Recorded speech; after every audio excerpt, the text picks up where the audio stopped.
Welcome to the deep dive. Today, we're diving into an idea that might just challenge, well, everything you thought you knew about yourself and about society. Mm. We often take our identity for granted, right? Yeah. Especially race. But what if that's not as fixed as we've always assumed? Yeah, what if it's something far more fluid, far more complex than just a box you tick on a form? Exactly. It's a truly fascinating premise because, on the surface, the idea of race feels so fundamental, so Definitely. unchangeable. Right. Yet as you start to peel back the layers, it gets incredibly complicated, incredibly fast. Mm. Our deep dive today is into this intricate and, yeah, often controversial concept of transracial identity. So our mission here, to really unpack how race has been defined, what motivates transracial identity, how it manifests. And how it compares to other identities like Mm. transgenderism. We need to look at the ethical side too. Definitely. The ethics and even the maybe surprising role future technology might play in all this. And we've pulled from a really diverse stack of sources for this one. We have everything from academic papers, scientific findings, YouTube videos, even personal stories from Reddit threads. We're trying to sift through it all, get you the most important nuggets of knowledge, Yeah. without the overload. Consider this your shortcut, basically, a way to get well informed on a topic that's really evolving and, well, deeply personal for many. Indeed. So let's jump right in. When Yeah. we talk about race, Hmm. for many, the gut reaction is biology, isn't it? Yeah, totally. Something inherent in our genes, something we're born with. That's the common understanding. That's the traditional view, absolutely. But that's the popular belief, isn't it? Like it's just baked into our DNA. So what did our sources uncover about that very assumption? How fundamentally does that challenge play out? What's the core argument against race being purely biological? It's a truly profound shift in understanding, actually. For generations, like you said, we've thought of race as this inherited biological blueprint. Mm-hmm. But what if the science has actually been telling us something completely different? Something that kind of flips that understanding on its head. Okay. Our sources, notably findings from the Human Genome Project, they reveal that biologically, the traditional lines we draw between races, well, they're incredibly blurry. Blurry how? There's actually more genetic variation among people within a supposed racial group than there is between different groups. Wow, really? More variation within. Yeah. It means the very categories we use, to define people based on race, they're far more about shared social meaning, about society, than strict biological distinctions. That's pretty wild when you think about it. It suggests we've drawn these kind of artificial boundaries that don't quite match how complex human genetics truly is. Exactly. But if it's not purely biological, has this idea of race always been with us? Or is it like a relatively recent thing? Well, it's fascinating because, it's actually not ancient at all. The very idea of race, as we understand it today, Mm. it's relatively recent. It really took root in European thinking after the Renaissance, specifically emerging during, the era of European exploration, colonialism, and the scientific revolution. We're talking 17th century onwards. Right. Early figures like Bernier and Linnaeus, they started classifying humans into races. Yeah. But these weren't neutral classifications. No. How so? They often bundled physical traits with, frankly, racist ideas about character and intelligence, and almost always placed white Europeans at the top of the hierarchy. So this laid a really problematic groundwork for what came next, didn't it? Absolutely. Then you had figures like Count Joseph Arthur Gobineau and Houston Stewart Chamberlain, this is 19th, early 20th century, who explicitly aimed to establish the supremacy of the, quote, white Nordic race. Yes, this whole scientific racism thing. Yeah. It essentially used flawed, biased science to justify things like white supremacy, slavery, inequality. That's almost depressingly ingenious in its manipulation, isn't it? How they twisted science. It really is. It engineered a belief system to serve political power and economic interests. And our sources really highlight how incredibly fluid these racial categories are, even today. How do we see that fluidity now? Well, think about the U.S. Census. Since 2000, you can officially choose more than one race. That's a dramatic shift from previous decades. Right, that's a big change. No. Or compare the U.S.'s historical one-drop rule, Infamous, yeah. which deemed anyone with any known black ancestry as black. Compare that to Brazil's system.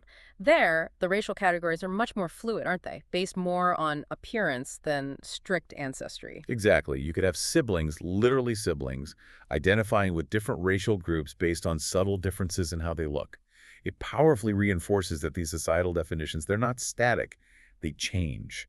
And even on a genetic level, what's truly fascinating is how physical traits like skin color exhibit what's called clinal variation. Ah, yes, clinal variation. Explain that a bit. Think of it like a gradual fade on a map rather than distinct color blocks.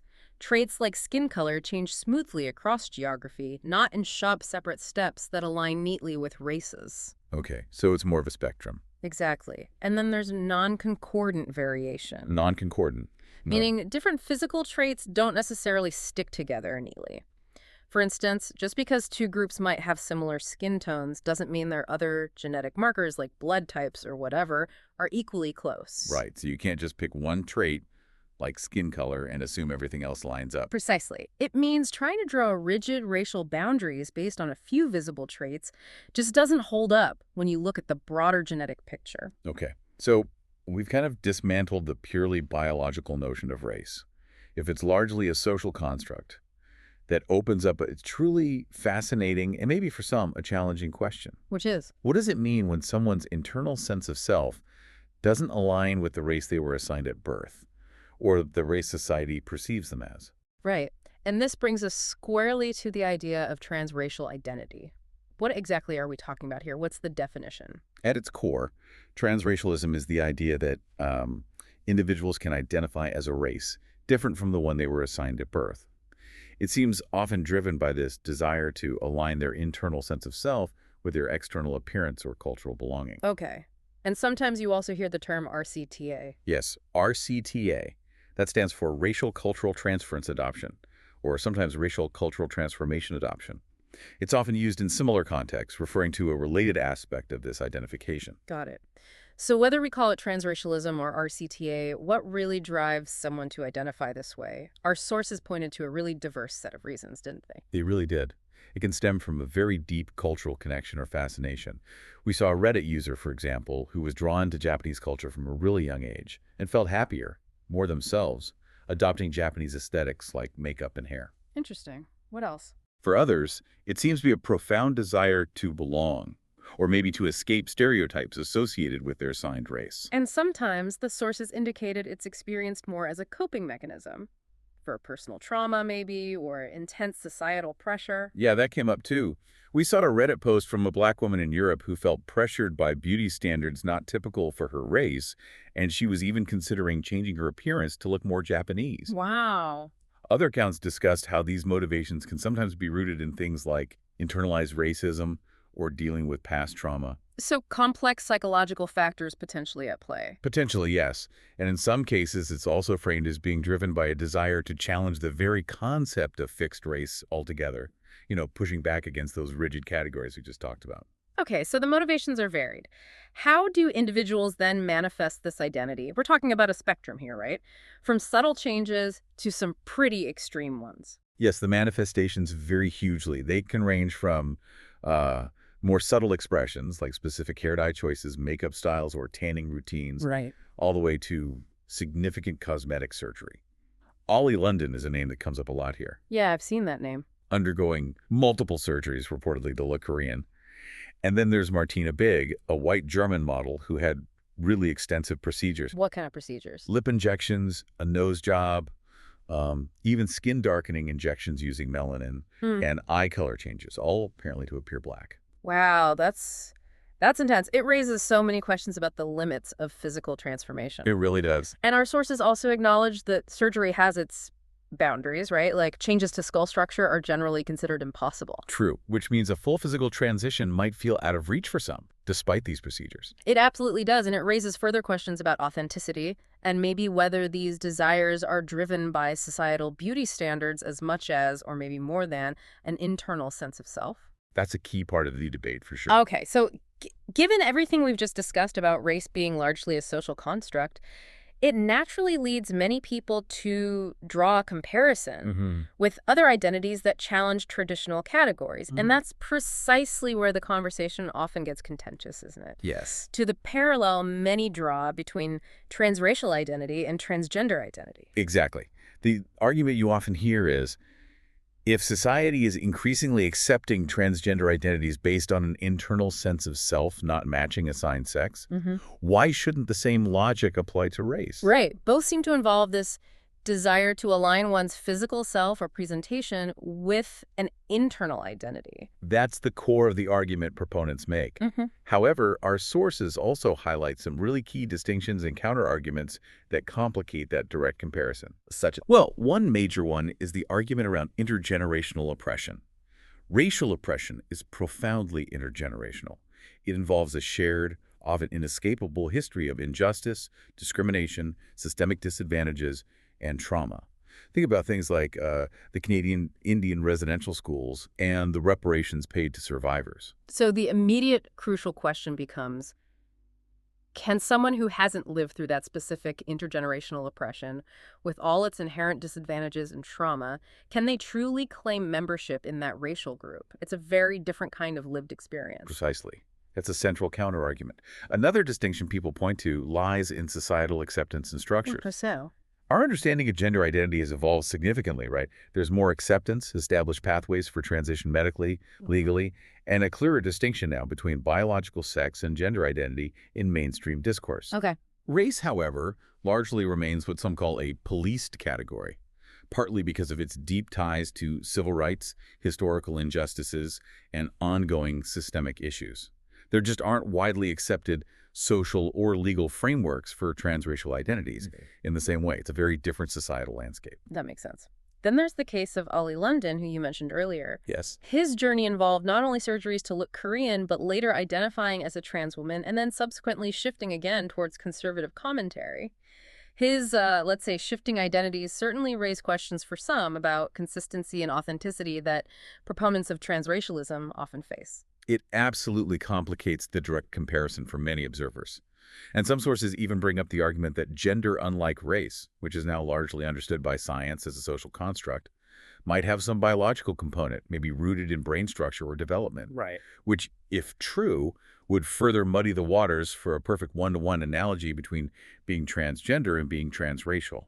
Yeah, it adds another layer of complexity. This all leads us into what truly feels like an ethical minefield. One of the biggest concerns critics consistently raise is cultural appropriation. Yes, that comes up constantly. Cultural appropriation is generally understood as taking elements from another culture, often a marginalized one, without truly understanding or respecting their original meaning and significance. Kind of reducing culture to a costume. Exactly. Critics of transracialism often worry about this, especially when individuals from dominant groups adopt features or styles of marginalized cultures, potentially stripping them of context and significance. This also seems linked to concerns about the trivialization of struggles, doesn't it? It does. From this critical perspective, transracial identification, particularly when it comes from someone outside a historically marginalized group, might imply that systemic inequalities and historical trauma can simply be opted out of, erased by a personal choice. Yeah, I can see how that would be perceived. This viewpoint is apparently particularly painful for many transracial adoptees, who often feel their own deeply complex identities and very real lived experiences are diminished or misunderstood by these kinds of claims. And then there's the issue of white privilege, which often comes up in specific cases. Yes, our research certainly flags this. Cases like Rachel Dolezal or Sean King, white individuals who identified and presented as Black, often spark this debate. The argument is that they might be seen as exercising white privilege. Oh, so? The idea is that they can, theoretically at least, go back to their white identity and its associated societal benefits if things get too difficult. A choice generally unavailable to people of color who face systemic racism daily. Do sources mention if this applies to transgender transitions? Some sources acknowledge that similar issues of passing privilege can sometimes apply in certain transgender transitions, but they emphasize the unique historical weight and systemic nature tied specifically to race makes the privilege dynamic different and particularly potent here. Okay. We also see how efforts to change appearance can reinforce colorism. Can you explain that connection? Sure. Colorism is a form of discrimination, often within the same racial group, based on skin tone, typically privileging lighter skin. Think about the historical brown paper bag test in some Black American communities. Right, where acceptance was subtly or not so subtly based on having skin lighter than a paper bag. Exactly.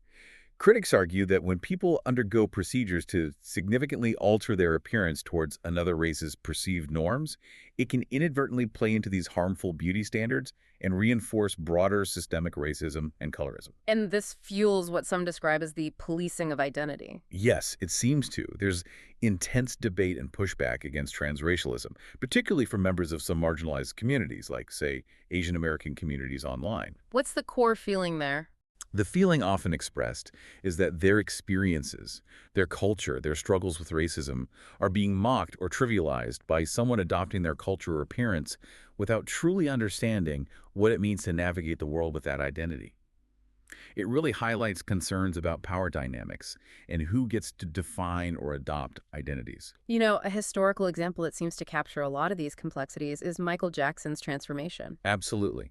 His changing appearance sparked just widespread public debate about racial identity, about belonging, about the perception of rejecting one's blackness. Even with conditions like vitiligo, which explains some of the skin changes. Right. Even with medical explanations, the public discourse was intense.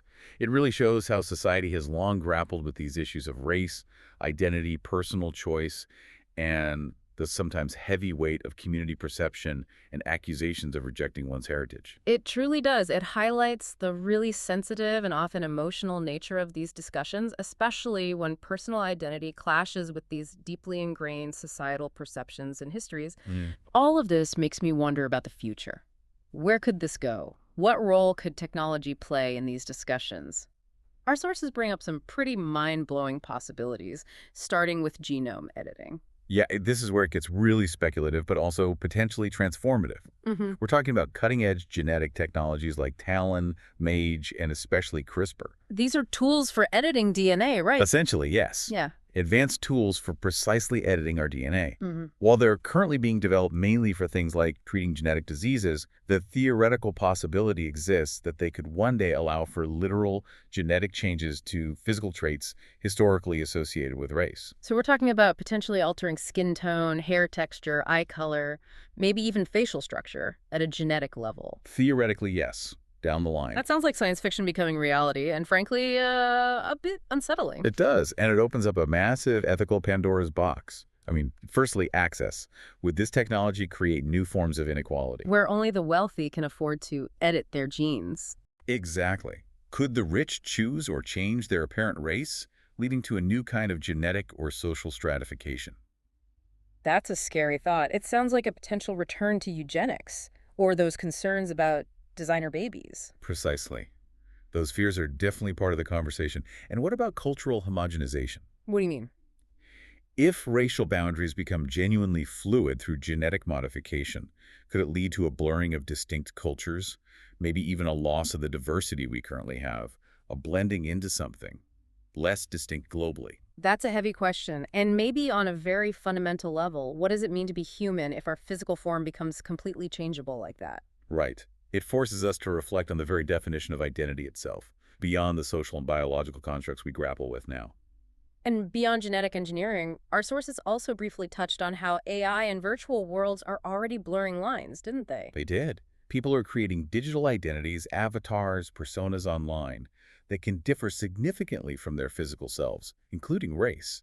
And that affects real-world perception. It seems so. Those online experiences can feel incredibly real and validating for some, potentially influencing how people wish to present themselves offline, too.